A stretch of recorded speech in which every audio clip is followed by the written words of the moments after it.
Hello and welcome to this week's episode of Blender for Beginners. In this week's episode we're going to look at advanced modelling tools and techniques. In previous weeks we've already looked at extrusion and box modelling and how we can use them. And this week what we're going to do is we're going to look at some of the more advanced tools that we've got in Blender's toolset. So what we're going to do is start off with a normal scene. We can see here I've just got my default cube. And the first thing we need to do to open up the default modelling tools is to go to edit mode. When we've switched from object mode to edit mode, you'll see on the left hand side a series of tools appears. Including we've got translate, rotate and scale. Now these are the tools we've used in previous weeks, which you can clearly see at the bottom of the screen. We've got the arrow down here, the rotation tool and the scale tool. Those are our easiest and most accessible tools, and obviously we've also looked at extruding as well. Beneath them we've got shrink and flatten and we've got push and pull. If I'm going to select one of the top face of the cube here, and I'm going to go push and pull, and we can see pushes and pulls, and shrink and flatten. There we go, shrink and flatten. Okay, so simple tools. The ones we're really interested in are underneath the mesh tools. So if we have a look down there, and we're going to start by looking under the add submenu. In previous weeks we've learnt how to extrude, and we extrude by simply pressing E for extrude and moving our mouse up. And there we go, we've extruded, so we've created some new faces out of an existing face. But what's really interesting, if I extrude across there, is underneath that we've got two separate tools here. We've got extrude region and extrude individual. What I'm going to do is I'm going to hold down control and right click two of the faces, so I've selected two faces simultaneously. If I select extrude region and move my mouse up and left click, then we can see that what I've done is I've extruded both faces up, but if I just select one face and move it to the right, we see it pulls the other one with it. That's because those two faces are linked together. However, if I take a couple of steps back, if we've got both faces selected and I choose extrude individual and move my mouse up and left click, at first glance it looks exactly the same, but if I select one face on its own again and do exactly the same action, so I'm going to use the transform tool to move one face over, we can see that these two faces aren't linked together now, so they're separate.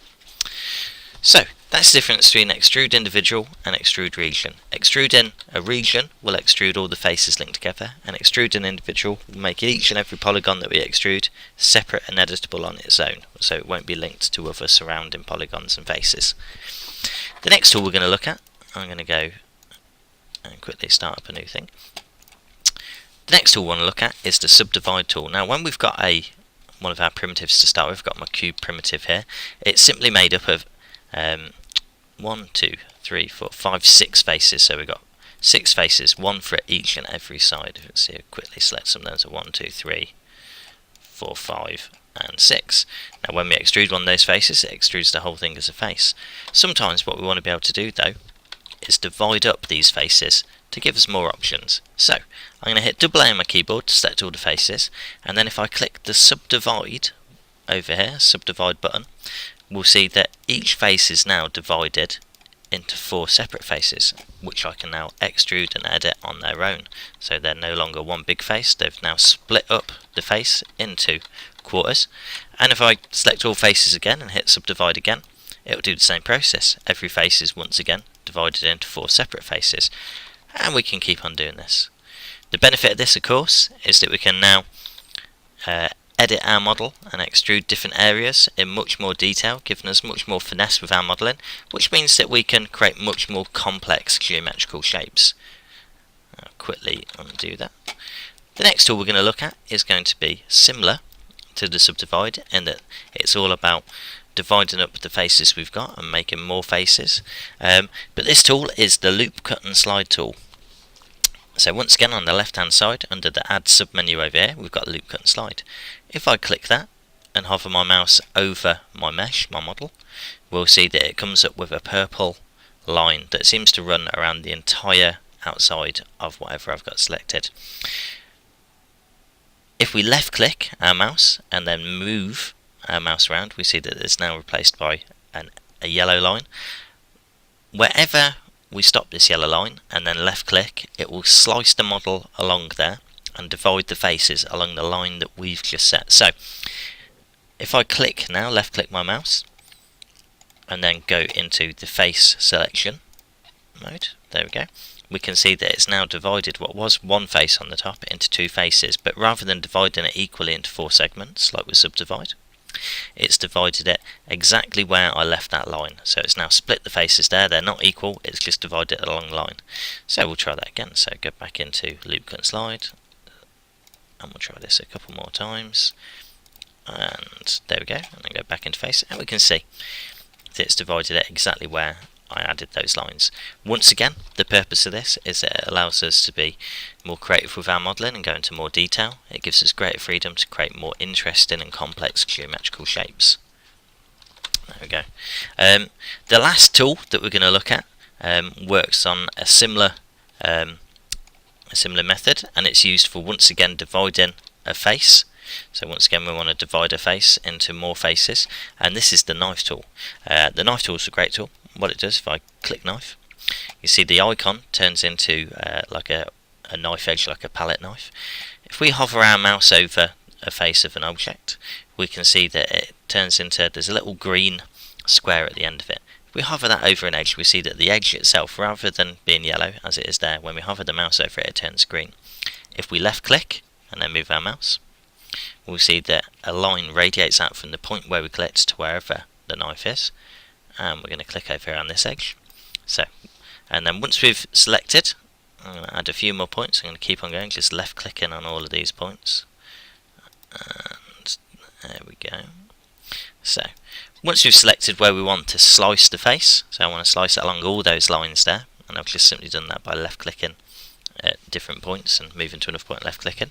Once we've done that, we press enter or return on the keyboard, and we can see once again that it's divided up that face exactly where we specified on the lines.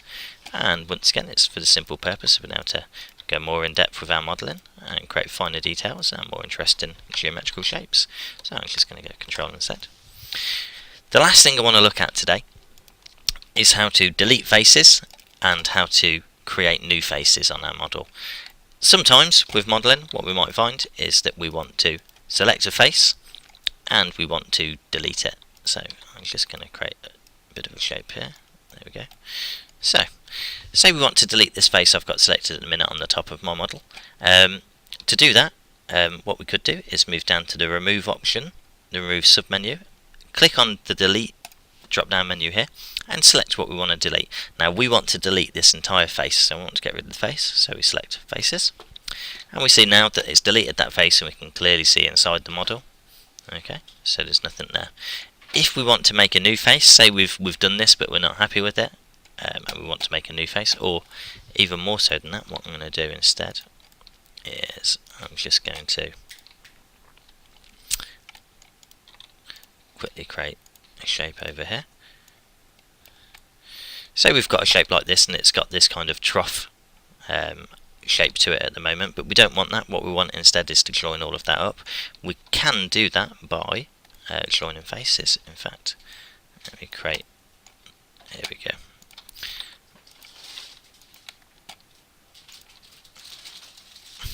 There we go, so we've got this trough shape here, and we don't want that, we want to join that up. So, to add a new face to your project, what we can do is make sure that we've got the Edge Select tool selected.